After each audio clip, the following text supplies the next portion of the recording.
Hello everyone.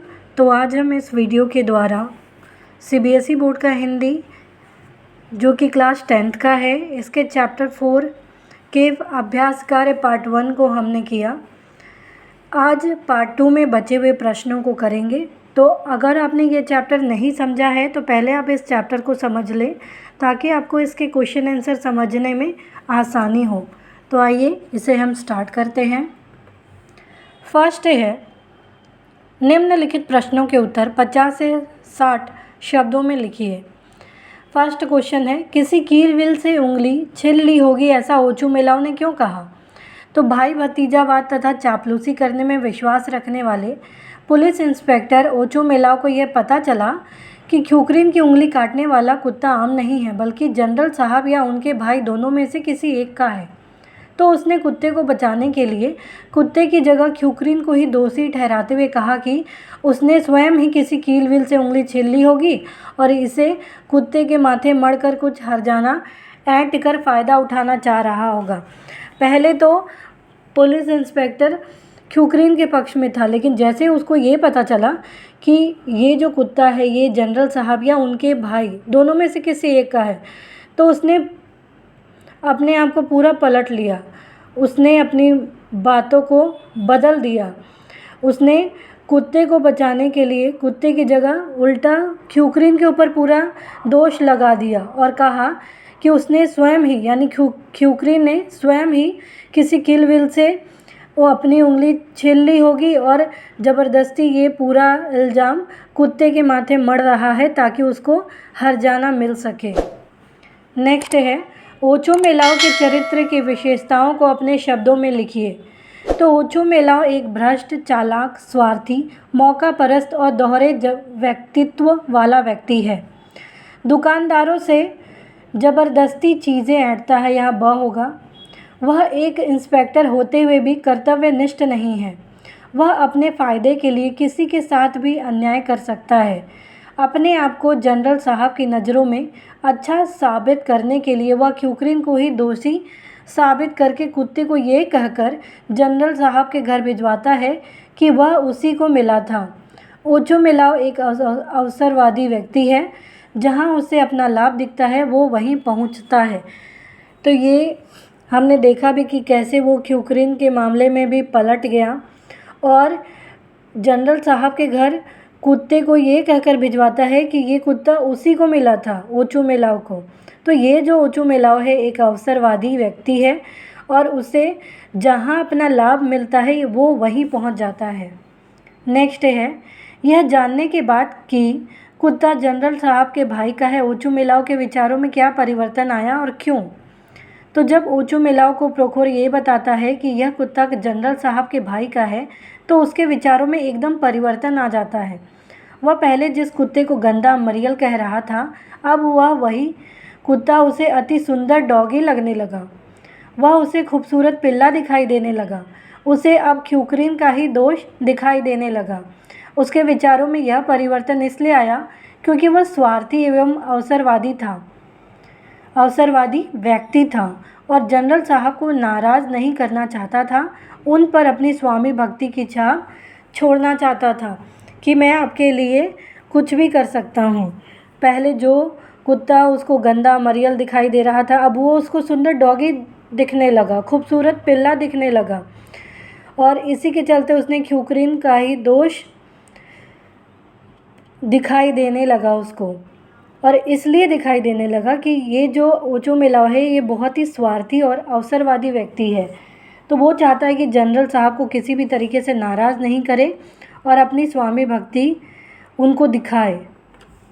Next है, ख्यूकरीन का यह कथन कि मेरा एक भाई भी पुलिस में है समाज की किस वास्तविकता की ओर संकेत करता है? तो ख्यूकरीन का यह एक कथन कि मेरा एक भाई भी पुलिस में है से समाज में फैले भाई भतीजावाद जैसे दुष्प्रवृत्ति का पता चलता है। जब कुत्ते के काटने की व्यथा झेल रहे ख्यूकरीन को लगता है कि येल्द्रीन सिपाही कुत्ते को दोष मुक्त करने के लिए स्वयं उसे ही दोषी ठहराने पर तुला है, तो वह अपने साथ अन्याय होता देख ऐसा कहता है। इस प्रकार वह इंस्पेक्टर तथा सिपाही दोनों को ऐसा बताकर भाई भतीजावाद को अनुचित लाभ लेना चाहता है। इससे स्पष्ट होता है कि तत्कालीन रूसी समाज में अराजकता, भ्रष्टाचार और भाई भतीजावाद का बोलबाला है। समाज में कानून नाम की कोई चीज़ नहीं है। दोषी को निर्दोष तथा निर्दोष को दोषी बनाने का तुच्छ कार्य अपनी स्वार्थ पूर्ति के लिए धड़ल्ले से किया जा रहा है। तो यहाँ ख्युकरिन का यह कथन कि मेरा एक भाई भी पुलिस में है, ये भाई भतीजावाद को दिखाता है कि जैसे सारा दोष ख्युकरिन के ऊपर मढ़ दिया गया था कि कुत्ते की कोई गलती नहीं है, ख्युकरिन की ही गलती है, इसने ही अपनी उंगली छील ली होगी कील विल से। तो ये दिखाता है कि किस प्रकार से अपने आप को दोष मुक्त करने के लिए उसने अपने भाई का नाम लिया कि मेरा भाई भी पुलिस में है, तो ये उसको डराना चाहता था। तो ये चीज़ें दिखाता है कि कोई भी अगर उसका रिश्तेदार पुलिस में है तो उसका अनुचित लाभ वो लेना चाह रहा था, क्योंकि इंस्पेक्टर तथा सिपाही दोनों को ऐसा वो बता रहा था कि उसका भी एक भाई पुलिस में है और ये बताकर वो अनुचित लाभ लेना चाहता था। तो इससे तो यही दिखता है कि समाज में कैसे अराजकता, भ्रष्टाचार और भाई भतीजावाद का बोलबाला है। कानून में या समाज में कानून नाम की कोई चीज़ नहीं है। दोषी को निर्दोष बता देते, निर्दोष को दोषी बना देते। बस यही अपने स्वार्थ को पूरा करने के लिए धड़ल्ले से ये सारे कार्य किए जा रहे हैं। नेक्स्ट है, इस कहानी का शीर्षक गिरगिट क्यों रखा होगा? क्या आप इस कहानी के लिए कोई अन्य शीर्षक सुझा सकते हैं? अपने शीर्षक का आधार भी स्पष्ट कीजिए। तो इस कहानी का शीर्षक गिरगिट इसलिए रखा गया क्योंकि पूरी कहानी में पुलिस इंस्पेक्टर अवसरानुकूल अपना रूप गिरगिट की तरह बदलता रहता है। कभी वह आम आदमी की तरफदारी करता है तो कभी भाई भतीजावादी और चापलूसी करने वाला बनकर कानून के साथ खिलवाड़ करता है। इस कहानी का शीर्षक चापलूस इंस्पेक्टर या अवसरवादिता भी हो सकता है, क्योंकि वह कानून का साथ न देकर उच्च पदों पर आसीन व्यक्तियों की चापलूसी करता है। चापलूस इंस्पेक्टर का जीवन सिद्धांत यह है कि उसका कोई सिद्धांत नहीं होता और साथ ही न कोई निर्धारित जीवन शैली होती है। वह समय और परिस्थितियों के अनुसार अपने आप को बदल देता है। तो ये जो शीर्षक दिया गया है गिरगिट, ये बिल्कुल सही है। अगर इसके अलावा हम देखें तो चापलूस इंस्पेक्टर या अवसरवादिता भी हो सकता है। क्यों? क्योंकि यहाँ देखा गया कि जो पुलिस इंस्पेक्टर है वो कानून का साथ ना देकर जो बड़े बड़े लोग हैं, उच्च पदों पर जो बैठे लोग हैं, उनकी चापलूसी करता है। और चापलूस जो इंस्पेक्टर होते हैं उनका जीवन का सिद्धांत ही होता है कि उनका कोई सिद्धांत नहीं होता, ना कोई उनकी निर्धारित जीवन शैली होती है, ना वो अपने बात पे कभी टिके रहते हैं। जैसा समय आएगा, समय के हिसाब से वो खुद को बदल देते हैं। नेक्स्ट है, गिरगिट कहानी के माध्यम से समाज की किन विसंगतियों पर व्यंग्य किया गया है? क्या आप ऐसी विसंगतियां अपने समाज में भी देखते हैं? स्पष्ट कीजिए। तो गिरगिट कहानी के माध्यम से लेखक ने समाज की कानून व्यवस्था पर व्यंग्य किया है।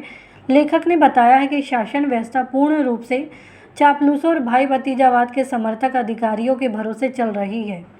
व्यक्ति परिस्थिति के अनुसार अपनी बात को भी परिवर्तित करना अच्छी तरह से जानते हैं। चापलूस अधिकारी सही निर्णय नहीं लेते हैं, जिसका असर भी समाज पर पड़ता है। पुलिस का व्यवहार आम आदमी के प्रति उपेक्षापूर्ण होता है, जिसके कारण आम आदमी को न्याय नहीं मिलता है या नहीं मिल पाता है। पुलिस अधिकारी सदा ही हित की बात सोचते हैं। समाज में उच्च वर्ग का दबदबा है, उन्हीं का आदेश समाज की दिशा निर्देश निर्धारित करता है, जबकि समाज या सामान्य व्यक्ति का अपराध दंडनीय हो जाता है।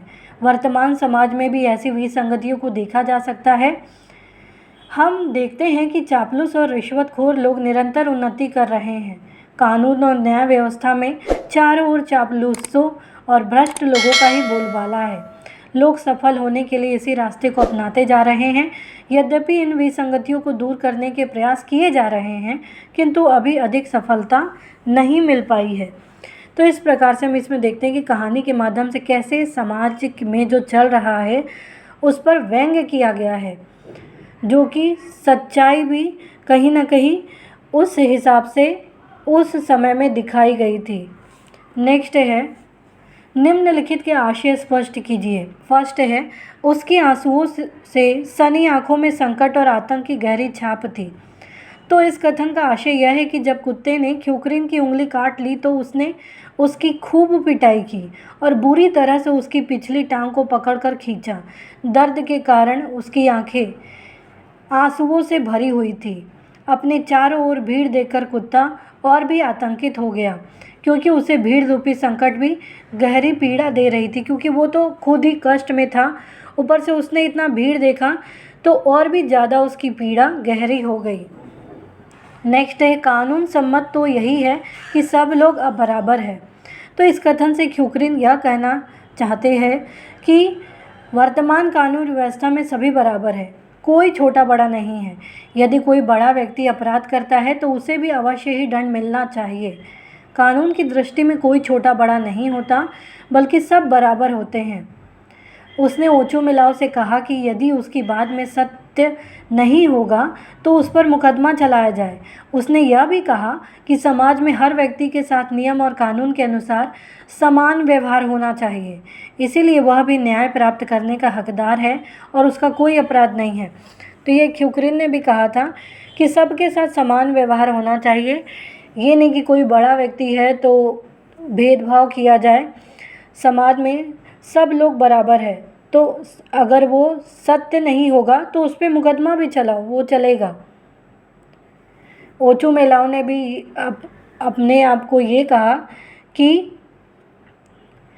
ये ओचो मेलाओ ने क्या किया कि बड़े अधिकारी को देखकर वो पलट गया, लेकिन ख्युकरिन ने कहा ओचो मेलाओ से कि अगर उसकी बात गलत होती है तो उस पर मुकदमा चलाओ, और समाज में सब बराबर होते हैं, कानून सबके लिए समान है, उसका कोई अपराध नहीं है तो उसको न्याय मिलना चाहिए।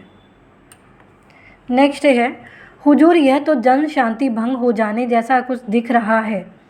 इसका आशय यह है कि जब ख्युकरिन की कुत्ते ने उंगली काट ली तो उसने चिल्लाते और गालियां देते हुए उसकी खूब पिटाई की, इसलिए कुत्ता दर्द से चीख रहा था कि क्या रहा था। उसने दर्द भरी पुकार और ख्युकरिन का चिल्लाना सुनकर लोग अपने अपने घरों और दुकानों से बाहर आकर इकट्ठे होने लगे। देखते ही देखते अपार जनसमूह इकट्ठा हो गया। इस स्थिति को देखकर चापलूस सिपाही ने पुलिस इंस्पेक्टर से परिस्थिति को शीघ्र ही काबू करने के लिए कहा, क्योंकि किसी विद्रोह के समय जिस प्रकार शांति भंग होती है उसी प्रकार की शांति इस समय भंग होती दिखाई दे रही थी या नज़र आ रही थी। तो यहाँ पे बताया गया है कि ख्युकरिन कि कुत्ते ने जब उंगली काटी तो वो चिल्लाते हुए और कुत्ते को गालियाँ देते हुए खूब पिटाई करने लगा, इसलिए कुत्ता भी दर्द से चीख रहा था कि क्या रहा था। तो ये दर्द भरी आवाज़ सुनकर और ख्युकरिन का चिल्लाना सुनकर लोग अपने अपने घर से बाहर निकले, तो बहुत ज़्यादा भीड़ हो गया। इस स्थिति को देखकर जो सिपाही ने पुलिस इंस्पेक्टर से कहा कि सिचुएशन बिगड़ रही है तो इसको शीघ्र ही काबू में करना पड़ेगा, क्योंकि इस समय शांति भंग हो सकती है, विद्रोह हो सकता है। तो ये शांति इस समय भंग होती नज़र दिखाई दे रही थी। तो उम्मीद है आपको ये सारे प्रश्न उत्तर समझ में आए होंगे। तो प्लीज़ आप इस वीडियो को लाइक करना, शेयर करना, सब्सक्राइब करना, कमेंट करना ना भूलें। Thank you.